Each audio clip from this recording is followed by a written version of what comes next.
Hey there, Applied Chem class. Coming back at you today. It's just some review. Nothing really new with this. Last time I assigned the top half of the atomic particles worksheet. We're going to do the bottom half today, but I just want to do a little review with you first. So, again, we have our three ideas. We have atomic number, mass number, and charge, right? And again, remember, atomic number is simply equal to the number of protons. That's all there is to it. Straight off the periodic table, nothing new or crazy there. The mass number is equal to protons plus neutrons. So literally it's the number of the particles that have mass. Simple adding, and remember this is used to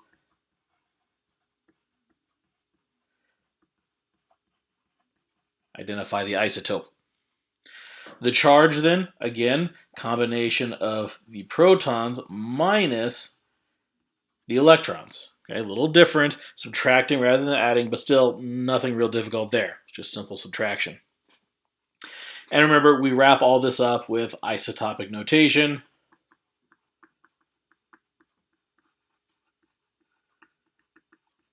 Which will take the element symbol and add the mass number,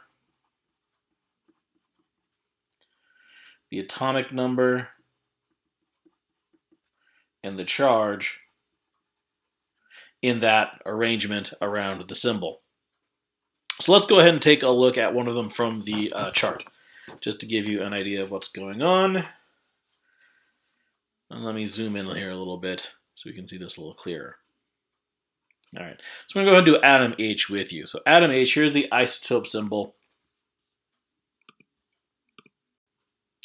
So we have the atom symbol there, PR 14259, and that tells us right off the bat that this is an element called praseodymium, number 59, bottom of the periodic table, and it gives us a bunch of information right off the bat. So we know the protons. We know the protons is 59 because that's our atomic number. Those two have to match. We're going to skip electrons for right now. We'll come back to that. Neutrons. We have 142 mass number and 59 protons, so that's just a matter of subtracting. 142 minus 59.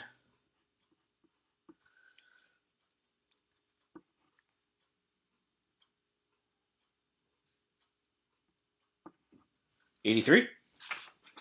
So there are 83 neutrons, mass number right from the diagram here, 142. Atomic number as well, 59. Nuclear charge is just, sorry, falling off the page here. Nuclear charge is simply the same as the number of protons with a positive sign in front of it, because it's literally the charge of the nucleus. So this is a positive 59 charge. Nucleons is the same as mass number.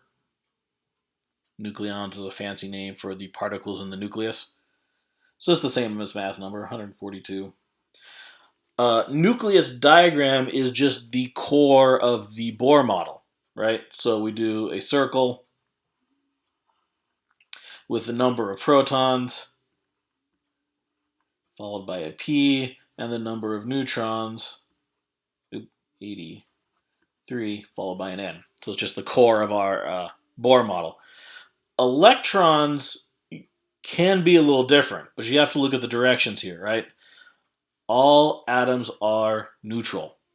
So that means the charge of all the atoms is 0, right? So that means protons and neutrons have to equal out. So in this case, protons and electrons. Protons and electrons have to equal out, so this must also be 59. So this is super simple stuff. A little bit of basic math, a little bit of words and knowing what they mean, but I don't think this should give you any fits. Go ahead and finish up the worksheet for next time.